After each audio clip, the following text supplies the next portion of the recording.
Selling close to 20 million records worldwide, there was no band more accepted between June 3rd, 1965 and June 4th, 1965 than the Squats. They were a phenomenon that few had ever heard of, but everyone remembers.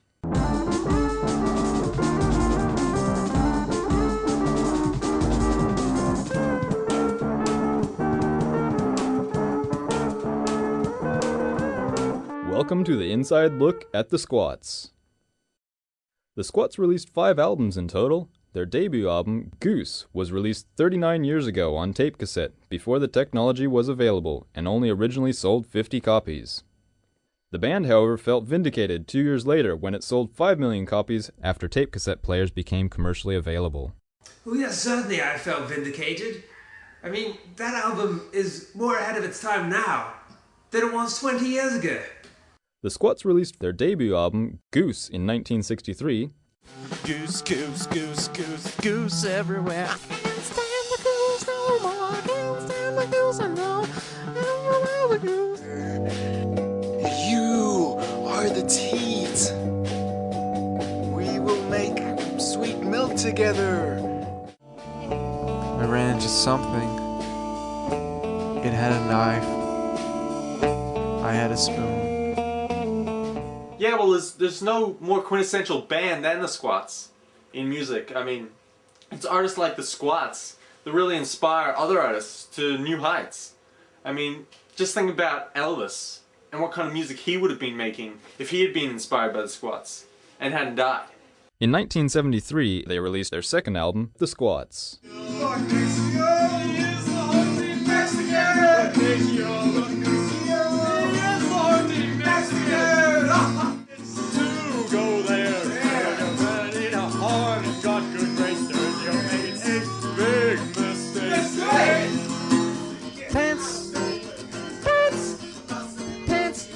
Yo, psych out!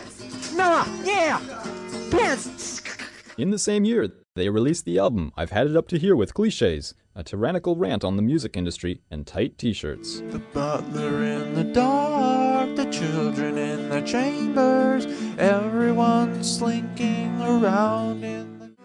We didn't have any instruments, we just used our thighs, slapping away.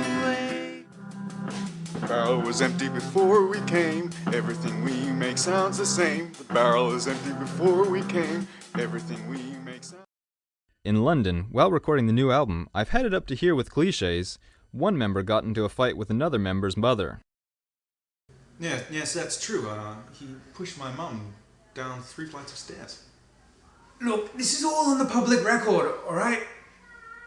I didn't know at the time that she had 2 wooden legs, okay?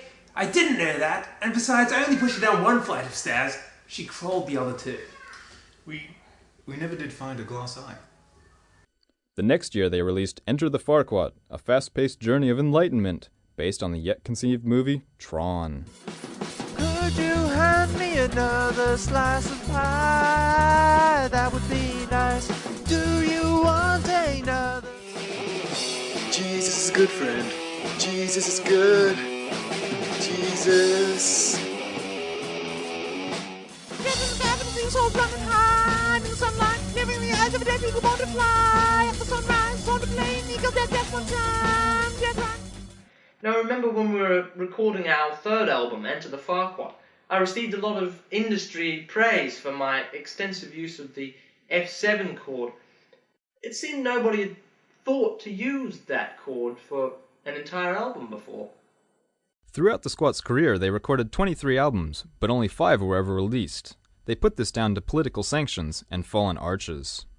They gained a lot of popularity amongst the youths of that era when they were declared the highest band in the world.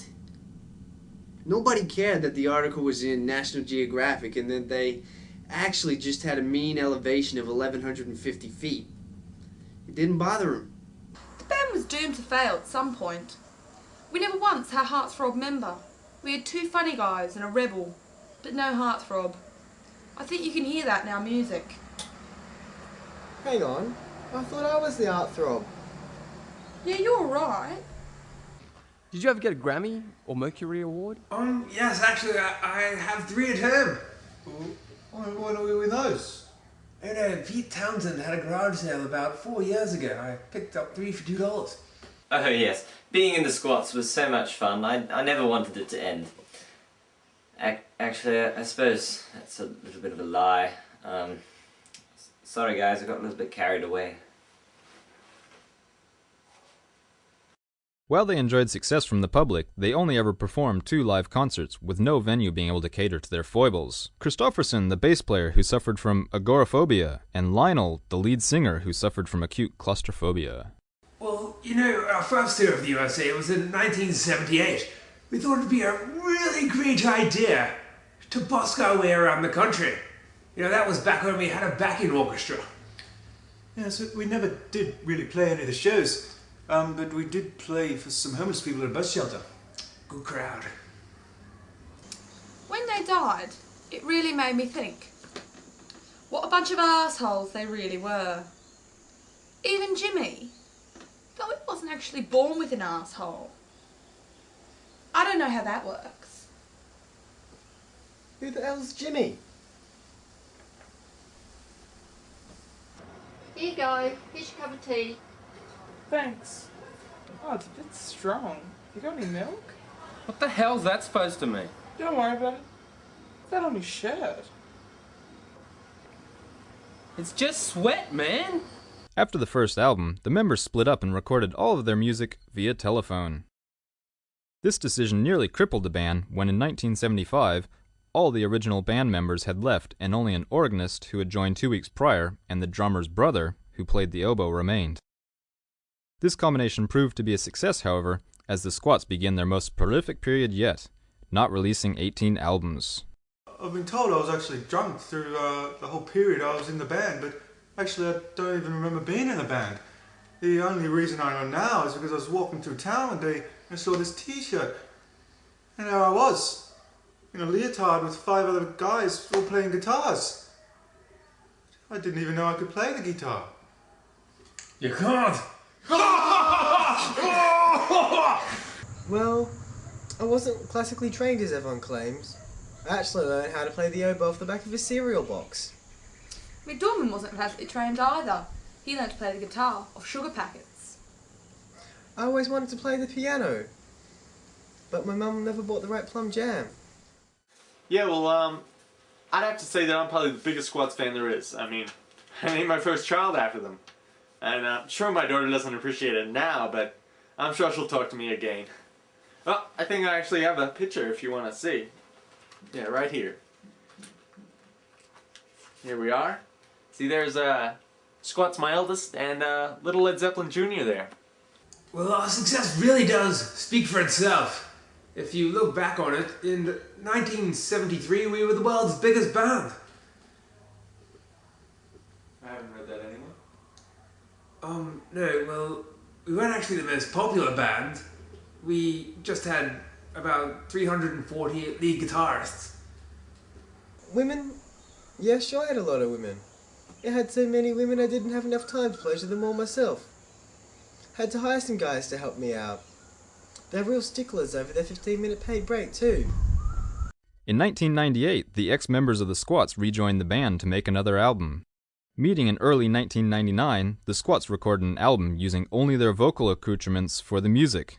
Titled Sellout with a runtime of 38.2 seconds, the album sold 8 million copies, but fans weren't happy as they thought they were just cashing in on earlier success.